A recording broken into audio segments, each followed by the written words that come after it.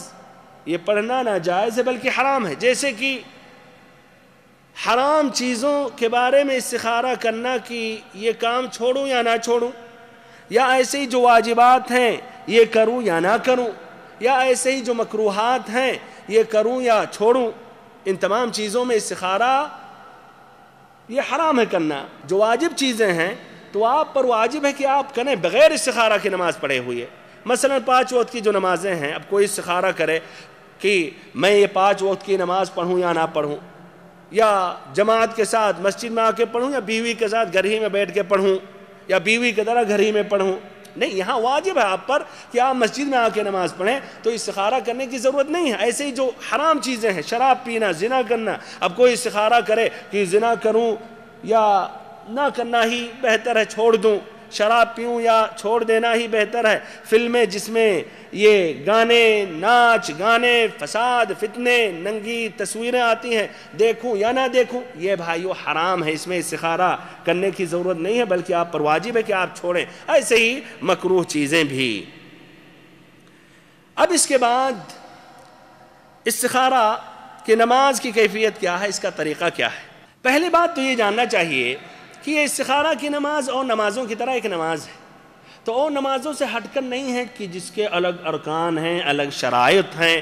اور الگ الگ سنتیں ہیں، ایسا نہیں، وہ بھی نماز ہے، صلاۃ استخارہ، اسی لیے ہم اس کو کہتے ہیں صلاۃ الاستخارہ۔ تو جس طرح اور نمازوں کے لیے کچھ شرطیں ہیں تو اس نماز کے لیے بھی وہ شرطوں کو پورا کرنا، نماز سے پہلے تیار ہو کر آنا ضروری اور لازمی ہے،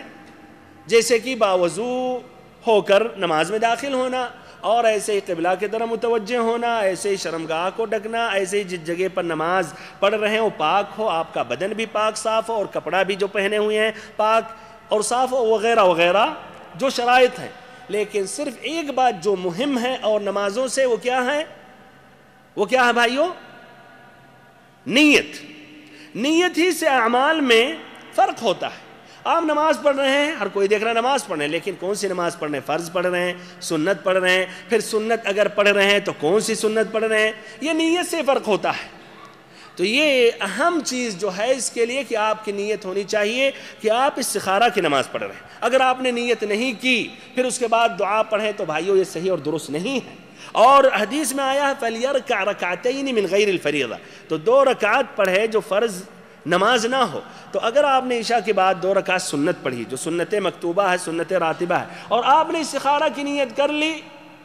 تو یہ جائز اور درست ہے، تو آپ کو سنت راتبہ کا ثواب ملے گا اور استخارہ جو کر رہے ہیں وہ بھی آپ کا پورا ہو جائے گا اور اس کا بھی الگ ثواب ملے گا۔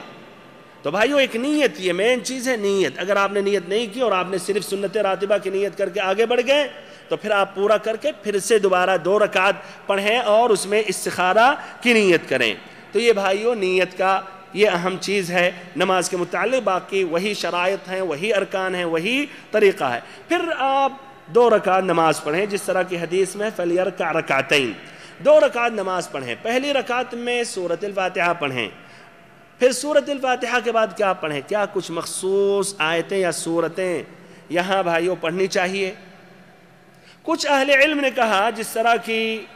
امام نووی رحمہ اللہ نے، کہ پہلی رکعت میں سورۃ الفاتحہ کے بعد قل یا ایھا الکافرون پڑھ لے اور دوسری رکعت میں سورۃ الفاتحہ کے بعد قل ھو اللہ احد پڑھ لے،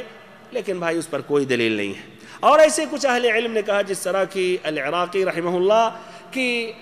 حالت کے اعتبار سے، مقام کے اعتبار سے مناسب آیتیں پڑھیں۔ تو انہوں نے کہا مثلا پہلی رکعت میں سورۃ الفاتحہ کے بعد سورۃ القصص کی آیت نمبر 68 سے لے کر 70 تک پڑھے،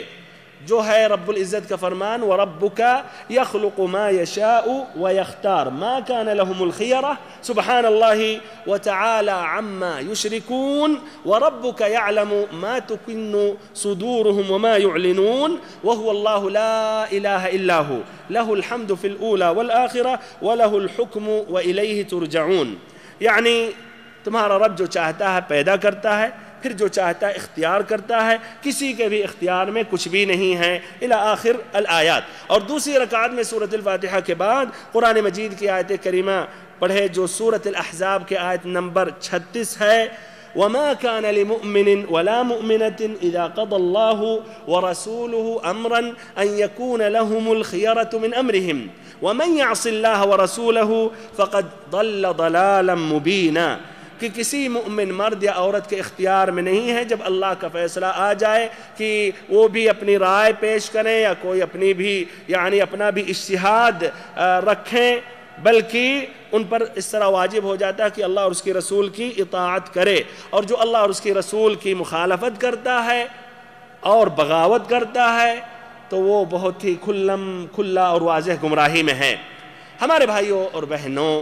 لیکن صحیح مسئلہ ہے کہ اس پر کوئی دلیل نہیں ہے، تو استخارہ کی نماز میں جو مرضی ہو وہ پڑھیں آپ۔ سورۃ الفاتحہ ضروری ہے پڑھنا، اس کے بعد جو بھی میسر ہو، کچھ آیتیں یا کچھ سورتیں یا ایک سورت یا صرف ایک آیت، فقرؤوا ما تیسر من القرآن، ایسے ہی دوسری رکعت میں بھی۔ پھر اس کے بعد آپ نماز سے فارغ ہو جائیں، سلام پھیر لیں۔ سلام پھیرنے کے بعد ہاتھوں کو اٹھائیں انتہائی خشوع اور خضوع کے ساتھ، اللہ تعالیٰ پر امید رکھتے ہوئے، اللہ تعالیٰ پر حسن ظن رکھتے ہوئے، اور یہ جو دعا پڑھنے جا رہے ہیں اس کے معانی پر غور و فکر کرتے ہوئے آپ اللہ تعالیٰ سے بھروسہ رکھتے ہوئے یہ دعا پڑھیں۔ دعا کیا ہے؟ اللہم انی استخیرک بعلمک واستقدرک بقدرتک واسألک من فضلک العظیم فإنک تقدر ولا اقدر وتعلم ولا اعلم وانت علام الغیوب اللہم ان کنت تعلم ان هذا الامر، اور ادھر جو اس کی بات ہے اس کو ذکر کریں، اللہم ان کنت تعلم ان هذا الامر، کہ اے اللہ الہی اگر تو جانتا ہے یہ کام، یعنی جس کا میں ارادہ کر رہا ہوں، پھر اس کو ذکر کرے۔ اگر عربی میں ہے مثلا ان اتزوج او زواجی بفلانہ بنت فلاں، یا شرائی السیارۃ الفلانیہ، یا اپنی زبان میں بھی آپ کہہ سکتے ہیں اس کے بعد ان هذا الامر، کی شادی کرنا فلاں لڑکی سے، یا فلاں شخص کی گاڑی خریدنا، یا فلاں شخص کے ساتھ، یا اس سال اس گرمی میں چھٹیوں میں ہندوستان یا پاکستان سفر کرنا، جو بھی وہ ذکر کریں آپ۔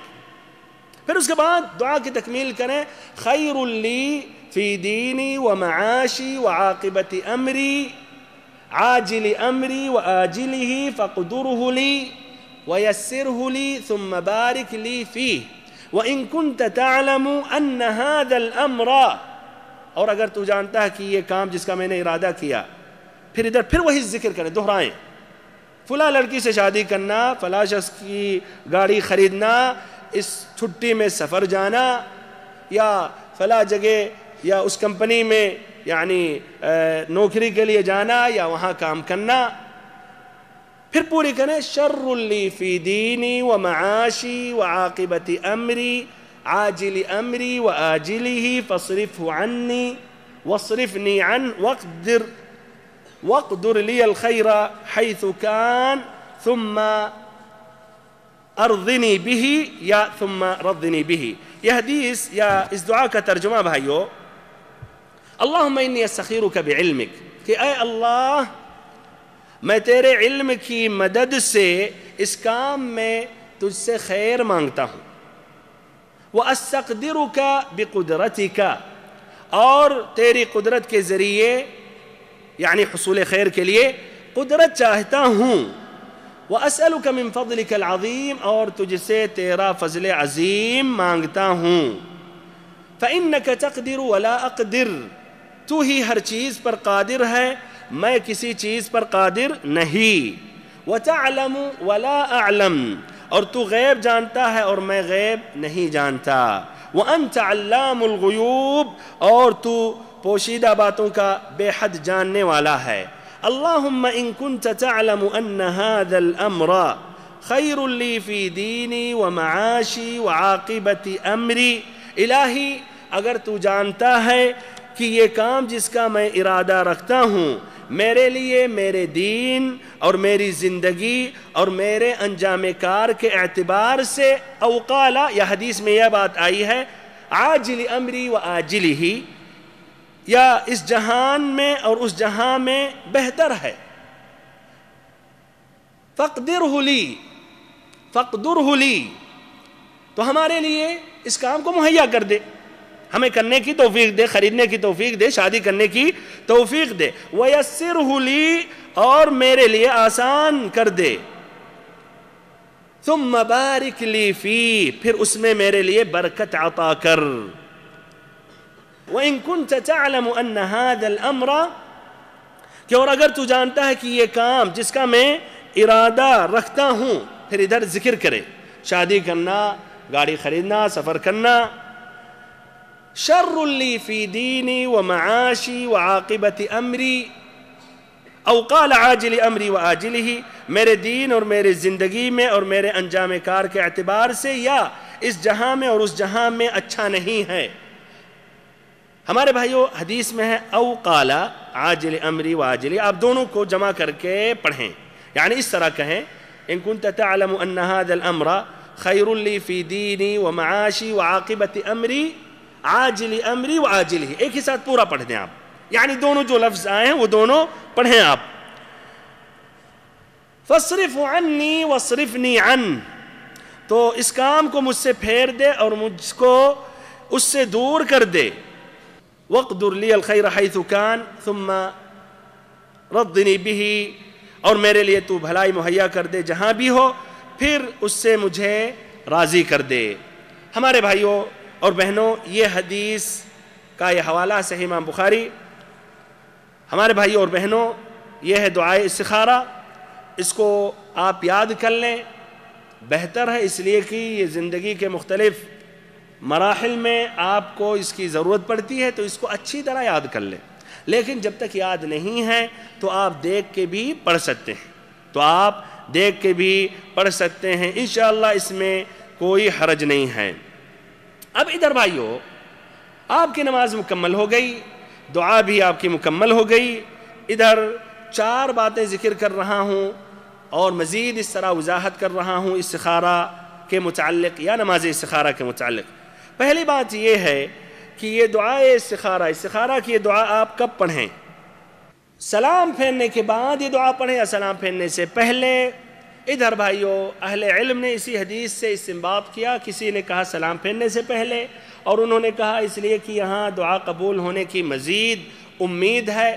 اور کچھ اہل علم نے کہا کہ نہیں، سلام پھیرنے کے بعد، اور یہ قول زیادہ راجح ہے، واللہ اعلم زیادہ صحیح ہے، اس لیے کہ حدیث میں ہے فَلْيَرْكَعْ رَكْعَتَيْنِ مِنْ غَيْرِ الْفَرِيضَةِ، کہ وہ 2 رکعت نماز پڑھ لے فرض نماز کے علاوہ. ثُمَّ لْيَقُلْ، پھر اس کے بعد کہے. ثُمَّ کا جو لفظ ہے یعنی پھر اس کے بعد کہے. تو واللہ اعلم اس سے یہ واضح ہو رہا ہے یعنی اس عمل یا نماز سے فارغ ہونے کے بعد اور اس سے منتقل ہو جانے کے بعد، ختم ہونے کے بعد وہ دعا مانگے. تو واللہ اعلم سلام پھیرنے کے بعد فوراً ہاتھ اٹھا کر دعا مانگنا یہ زیادہ صحیح ہے. دوسری بات یہ ہے کہ دعائے استخارہ سے پہلے جس طرح کی عام دعاؤں سے پہلے اللہ تعالیٰ کی حمد و ثنا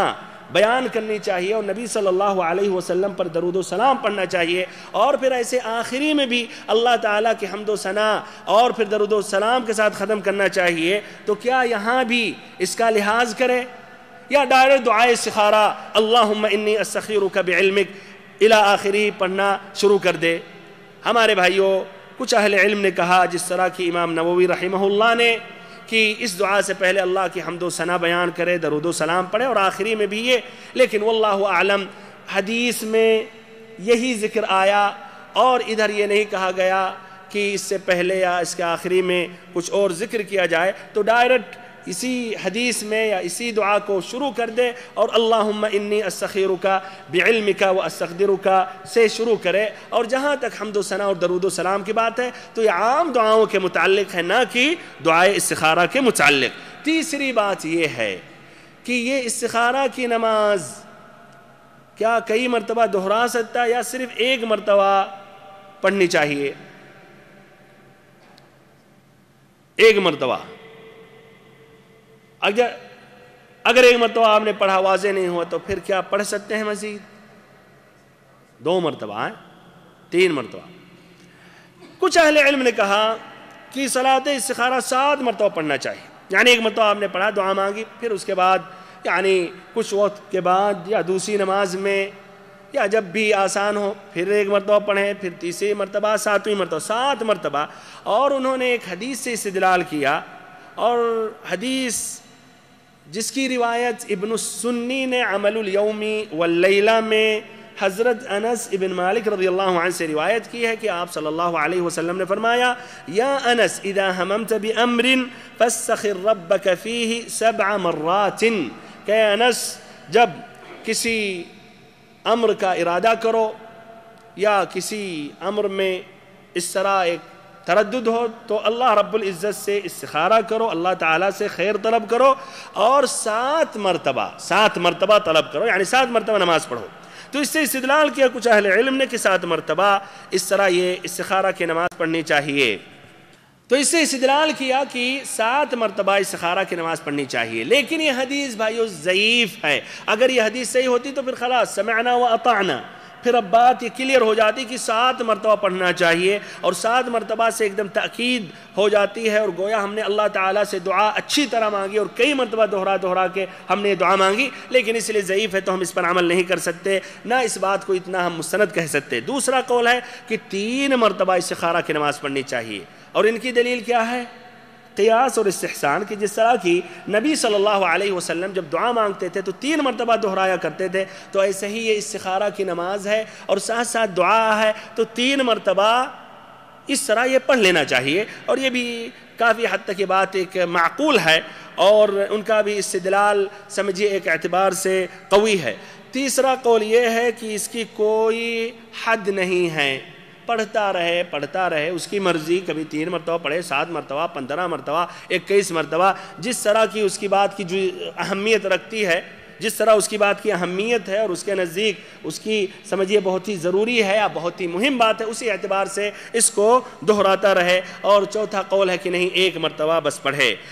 چوتھی بات استخارہ کے متعلق، اور اس سے تیسری بات کی مزید وضاحت ہوگی کہ بھائیو اب ہم نے استخارہ کی نماز پڑھ لی، تو اب کس طرح پتہ چلے گا کہ اللہ تعالیٰ نے ہماری دعا قبول کر لی اور اللہ تعالیٰ ہمارے بارے میں کرنا پسند کر رہا ہے یا چھوڑنا پسند کر رہا ہے؟ اس کا ثمرہ، اس کا نتیجہ کس طرح واضح ہوگا؟ اس لیے استخارہ گویا آپ اللہ تعالیٰ سے طلب کر رہے ہیں، اللہ تعالیٰ سے التجا کر رہے ہیں، اور غیب کے متعلق اللہ تعالیٰ سے آپ سوال کر رہے ہیں، دریافت کر رہے ہیں کہ اللہ جو ہمارے حق میں جو بہتر ہے وہی اپنانے کی توفیق دے۔ تو بھائیو اس کا نتیجہ کس طرح واضح ہوگا؟ تو ہمارے بھائیو صلاۃ استخارہ کی نماز پڑھنے کے بعد 3 حالات سامنے آئیں گے،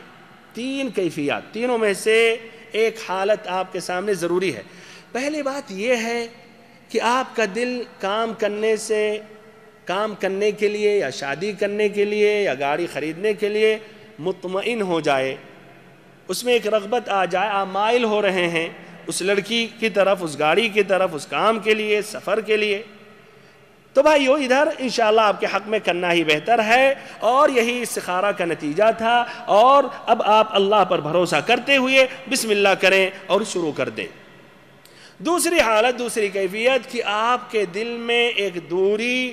اور ایک گھبراہٹ، ایک عدم اطمینان پایا جا رہا ہے، تو ایسی صورت میں کیا آپ کے حق میں بہتر ہے کہ آپ نہ کریں، وہ گاڑی نہ خریدیں، اس لڑکی سے شادی نہ کریں، اس سال سفر میں نہ نکلیں، اس سال سفر نہ کریں۔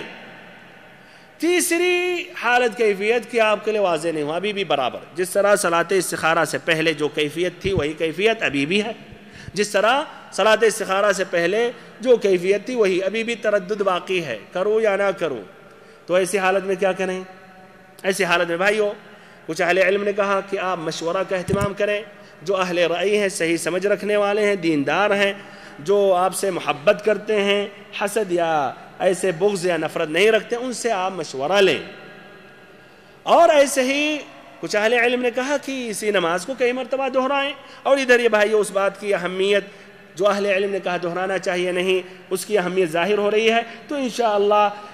یا واللہ اعلم دہرانے میں کوئی حرج نہیں، 3 مرتبہ آپ دہرائیں، اور اگر 3 مرتبہ میں یعنی واضح نہیں ہوا تو اور مرتبہ دہرائیں، یہاں تک کہ آپ کا دل مطمئن ہو جائے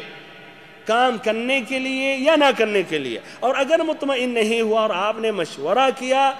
اور بہتر سمجھ رہے ہیں کرنا چاہیے، تو اللہ پر بھروسہ کرتے ہوئے آپ وہ شروع کر دیں، انشاءاللہ آپ کے حق میں وہ بہتر ہوگا اور خیر ہوگا۔ اس کے بعد بھائیو کچھ چیزیں ہیں جس کا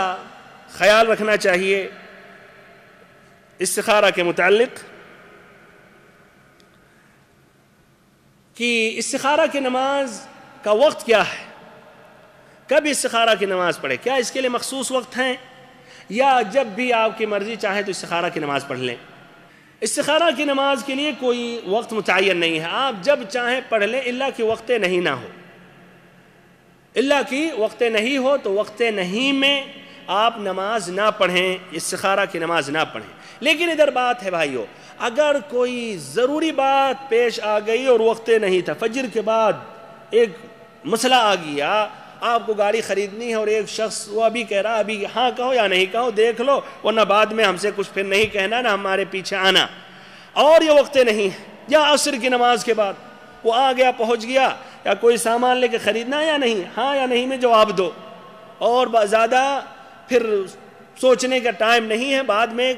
کل مغربہ نہیں چلے گا، تو ایسی حالت میں کیا آپ استخارہ کی نماز پڑھ سکتے ہیں جبکہ وہ ممنوع وقت ہے، وقت نہیں ہے؟ تو ہمارے بھائیوں اور محترم ساتھیوں، آپ پڑھ سکتے ہیں، آپ ادھر پڑھ سکتے ہیں، جس طرح کے اوقات نہیں میں وہ نمازیں جن کا سبب ہے تحیۃ المسجد، ایسے ہی طواف کی 2 رکعتیں آپ پڑھ سکتے ہیں، تو ایسے ہی بھائیوں یہاں بھی آپ یہ پڑھ سکتے ہیں۔ دوسری بات عورتوں کے متعلق، اگر وہ مہینے میں ہیں، حیض کا مسئلہ ہے، حیض کی شکایت ہے، اور ان کے لیے بھی ایک ضروری بات آ گئی،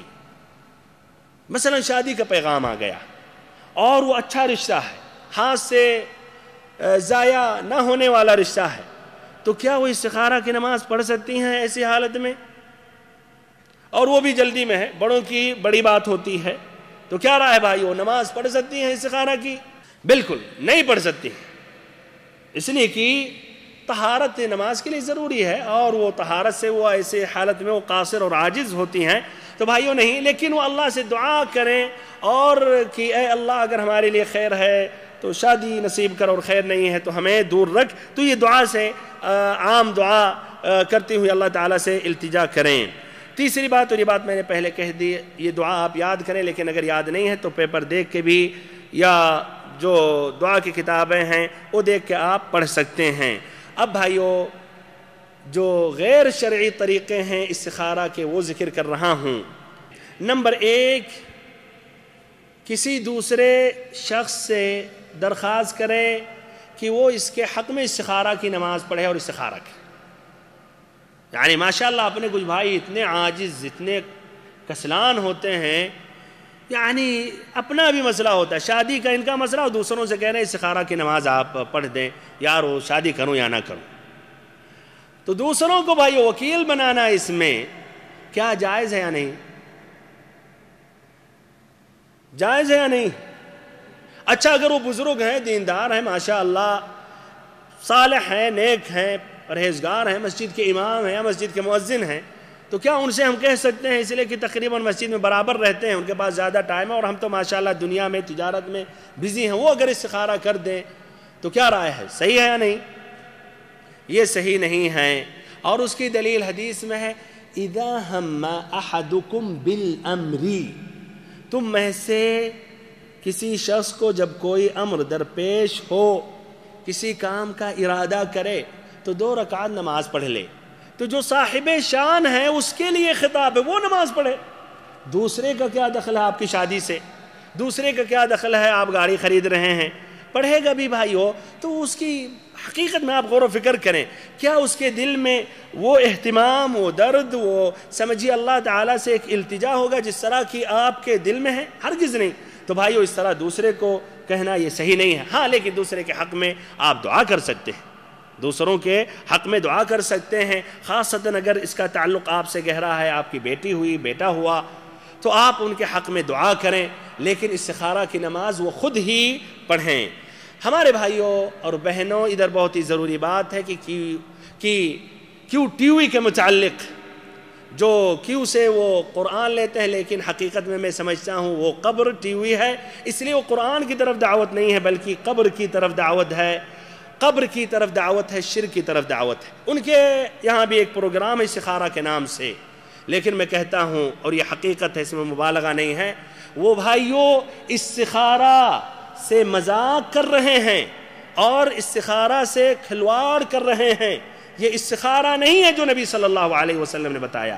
حضرت جی سوال سننے سے پہلے ایسا لگتا ہے کہ پورے حجب، پورے حجاب، پردے ہٹ جاتے ہیں اور غیب پر نظر ڈالتے ہوئے، بلکہ لوح محفوظ پر نظر ڈالتے ہوئے، بلکہ ماضی، حاضر، مستقبل کی حالت سے واقف ہوتے ہوئے بتانے لگتے ہیں۔ ہاں وہ جادو کیا گیا ہے، آسیب کی شکایت ہے، اور اس کے لیے علاج بھی بتاتے ہیں کہ 40 دن نماز پڑھو اور ہر نماز کے بعد 111 مرتبہ درود و سلام پڑھو، اور 73 مرتبہ، یعنی 74 نہیں ہو سکتا نا، 72 ہو سکتا، یا قویو کہو۔ یہ بھائیو کس نے بتایا؟ یہ کس نے کہا؟ نبی صلی اللہ علیہ وسلم نے بتایا۔ ما انزل اللہ بہا من سلطان، اس پر کوئی دلیل نہیں ہے۔ یہ بھائیو صوفیوں کے یہ حرکات ہیں، ان کے کارنامے ہیں، اور ان کے یہ کرامات ہیں جس کا تعلق شریعت سے کچھ بھی نہیں ہے۔ تو بھائیو ہمیں بچنا چاہیے، اور ہمیں اس غلط فہمی میں واقع نہیں ہونا چاہیے کہ یار استخارہ تو صحیح ہے، ہاں استخارہ غلط صحیح ہے، لیکن اس پروگرام کے تحت جو پیش کیا جا رہا ہے وہ غلط ہے، باطل ہے۔ جس طرح کی منافقین نے بھی مسجد بنایا، بظاہر نبی صلی اللہ علیہ وسلم نے اس مسجد کو گرایا بلکہ جلا بھی دیا، جبکہ اس کا نام تھا مسجد۔ یہ پروگرام کو بھی بھائیو یہ ختم کر دینا چاہیے، بلکہ اگر قدرت ہے اور اگر استطاعت ہے اس کو روک دینا چاہیے، اور لوگوں کو بتانا چاہیے کہ یہ گمراہی ہے اور گمراہی کی طرف دعوت ہے، اور یہ استخارہ سے اس کا کوئی تعلق نہیں ہے، صرف لفظ استخارہ ہے، باقی اس کے اندر جو معنی مطلب جو مفہوم پیش کیا جا رہا وہ باطل اور فاسد ہے۔ دوسری بات بھائیو استخارہ کے متعلق، یا دوسری بات غیر شرعی استخارہ کے متعلق، ایک استخارہ جس کو کہتے ہیں استخارۃ النوم، نیند والا استخارہ یا سونے والا استخارہ۔ اس کی کیفیت کیا ہے کہ سورۃ الفاتحہ 10 مرتبہ پڑھتے ہیں، پھر اس کا ثواب نبی صلی اللہ علیہ وسلم کو پیش کرتے ہیں یا پہنچاتے ہیں، پھر کہتے ہیں کہ اے اللہ اگر ہمارے حق میں یہ کام کرنا بہتر ہے تو خواب میں سفید یا ہرا جھنڈا دکھا، یا سفید کلر کا یا ہرے کلر کا کوئی بھی چیز مجھے دکھا، یا چلتا ہوا بہتا ہوا چشمہ پانی نظر آئے، اور اگر یہ شر ہے ہمارے لیے تو کالا یا ایسے ہی لال کلر کا یعنی کوئی چیز یا جھنڈا دکھا، اور پھر اسی حالت میں منشغل ہو کر سو جانا، اور خواب میں پھر وہ نظر یہ آئے گی، اور اگر کرنا بہتر ہے تو وہ ہرا یا سفید کلر کا وہ جھنڈا دکھایا جائے گا، اور اگر نہیں ہے تو وہ لال یا ایسے کالے کلر کا۔ ہمارے بھائیوں بھی یہ سب بکواس، یہ بھی غالباً یہ بھی صوفیوں کی یہ کرامتیں ہیں۔ ایسے ہی تیسری غیر شرعی جو طریقہ ہے استخارہ کا وہ یہ ہے کہ کچھ لوگ سمجھتے ہیں کہ استخارہ کے لیے وقت متعین ہے، وہ بعد نماز عشاء، اور بعد نماز عشاء استخارہ کی نماز پڑھ لے، پھر کسی سے بات نہ کرے، پھر اسی حالت میں سو جائے، اور خواب میں پھر وہی ہرا کلر کا وہ جھنڈا دکھایا جائے گا یا لال کلر کا۔ یہ بھی بھائیو یہ بکواس ہے، اور یہ بھی حدیثوں میں اس کا ذکر نہیں آیا۔ ایسے ہی چوتھا غیر شرعی جو استخارہ ہے وہ ہے الاستخارہ بالقرآن، یا قرآن سے استخارہ لینا۔ وہ کس طرح؟ کچھ لوگ قرآن اٹھاتے ہیں اور ایسے ہی کیف ما اتفق کھول دیتے ہیں کسی بھی پیج یا صفحے پر، پھر نظر دوڑاتے ہیں، اگر سب سے پہلے اچھا لفظ آیا، بہترین لفظ آیا جس سے انسان مانوس ہوتا ہے، یعنی اللہ رب العزت کا لفظ آیا، یا رحمان یا رحیم یا جنت یا محمد یا مثلا انبیاء کرام کا نام، تو کہتے ہیں ہاں ماشاءاللہ یہ ہمارے لیے اب یہ کام کرنا بہتر ہے، اس لیے کہ جب قرآن میں نے کھولا تو شروع میں مثلا یہ اچھے اچھے نام ذکر آئیں، اور اگر مثلا کھولا تو نار اللہ الموقدہ آ گیا، یا ابلیس آ گیا، یا فرعون آ گیا، تو پھر کیا نہ کرنا بہتر ہے، اور بند کر کے خلاص ابھی کام نہیں کریں گے۔ بھائیو یہ تو یہ بچوں کا ہمارے خیال ہے، بچے بھی اس طرح شاید سوچتے ہوں گے، اور ہمارے خیال ہمارے یہ بچے جو ہوشیار عقل مند ہیں یہ ایسا بھی نہیں سوچتے ہوں گے۔ اس کی دلیل کہ یہ ہنس رہے ہیں بچے جب یہ بات ذکر کی جا رہی ہے کہ کچھ لوگ ایسا بھی استخارہ کرتے ہیں۔ اب اپنی بات میں ختم کر رہا ہوں۔ ہمارے بھائیو استخارہ اگر آپ نے کر لیا، اور پھر جو آپ نے فیصلہ کر لیا اور آپ کا دل مطمئن ہو گیا کرنے سے یا نہ کرنے سے، اس کے بعد آپ نادم نہ ہوں اور یہ سمجھے کہ وہ آپ کے حق میں وہی بہتر تھا، وہی افضل تھا۔ عبداللہ ابن عمر رضی اللہ عنہما کہتے ہیں ان الرجل لیستخیر اللہ فیختار له فیسخط على ربه فلا يلبث ان ينظر في العاقبة فاذا هو قد خار له، کہ آدمی کبھی کبھی استخارہ کرتا ہے، پھر اللہ تعالیٰ اس کے لیے اختیار کر لیتا ہے، پھر بعد میں نادم ہوتا کہ کاش میں کر لیتا یا کاش میں نہیں کرتا۔ تو بھائیو اس طرح نادم نہیں ہونا چاہیے، بلکہ اس کو معلوم بھی نہیں ہوتا، بعد میں پتہ چلتا کہ خیر اور بھلائی اسی میں ہے جو اللہ تعالیٰ نے اس کے لیے اختیار کیا تھا۔ ایسے ہی عبداللہ ابن عمر رضی اللہ عنہما کے والد محترم حضرت امیر المؤمنین عمر ابن الخطاب رضی اللہ عنہ کہتے ہیں لا ابالی اصبحت على ما احب او على ما اکرہ فانی لا ادری الخیر فیما احب او فیما اکرہ، کہ مجھے اس کا کوئی پرواہ نہیں، میرے لیے برابر ہے کہ ہماری صبح ہوئی ایسی حالت میں کہ میں پسند کر رہا ہوں یا ناپسند کر رہا ہوں، اس لیے کہ میں نہیں جانتا کہ بھلائی اس میں ہے جس میں میں پسند کر رہا ہوں یا ناپسند کر رہا ہوں۔ اللہ تعالیٰ فرماتا ہے وَعَسَىٰ أَن تَكْرَهُوا شَيْئًا وَهُوَ خَيْرٌ لَكُمْ وَعَسَىٰ أَن تُحِبُّوا شَيْئًا وَهُوَ شَرٌّ لَكُمْ وَاللَّهُ يَعْلَمُ وَأَنْتُمْ لَا تَعْلَمُونَ۔ وَعَسَىٰ أَن تَكْرَهُوا شَيْئًا، ممکن ہو تم کسی چیز کو بری جانو، وَهُوَ خَيْرٌ لَكُمْ، جبکہ دراصل وہ تمہارے لیے بہتر ہے، تمہارے لیے اس میں خیر ہے۔ اور پھر ایسے ہی وَعَسَىٰ أَن تُحِبُّوا شَيْئًا، اور ممکن ہے تم کسی چیز کو پسند کر رہے ہو، اس کو بہتر سمجھ رہے ہو، لیکن وَهُوَ شَرٌّ لَكُمْ، وہ تمہارے لیے دراصل شر ہے، اس میں برائی ہے۔ واللہ یعلم وانتم لا تعلمون، اللہ بہتر جانتا ہے، اللہ خوب جانتا ہے اور تم لوگ نہیں جانتے ہو۔ آخری یہ بھی بات تاکید دلاتے ہوئے استخارہ کی نماز اور ایسے ہی مشورہ لینے کی اہمیت کہ ما خاب من استخار ولا ندم من استشار، کہ کبھی گھاٹے میں وہ شخص نہیں ہوتا ہے جو استخارہ کی نماز کا اہتمام کرتا ہے، اور کبھی وہ شخص نادم نہیں ہوتا ہے جو برابر لوگوں سے مشورہ لیتا رہتا ہے۔ اللہ تعالیٰ سے آخری میں دعا کرتا ہوں اللہ تعالیٰ ہم سبھی کو صحیح طریقے سے استخارہ کی نماز پڑھنے کی توفیق دے، اور ہمیں جو باطل اور غیر شرعی جو طریقے ہیں اس سے ہمیں اللہ تعالیٰ دور رکھے۔ اللہ تعالیٰ سے دعا کرتا ہوں اللہ تعالیٰ ہم سبھی کو سچا اور پکا مسلمان بنائے، اور ہم سبھی کو نبی پاک صلی اللہ علیہ وسلم کے سیدھے اور واضح راستے پر چلائے۔ وآخر دعوانا ان الحمد للہ رب العالمین وصلی اللہ وسلم وبارک وانعم علی عبدک ورسولک محمد۔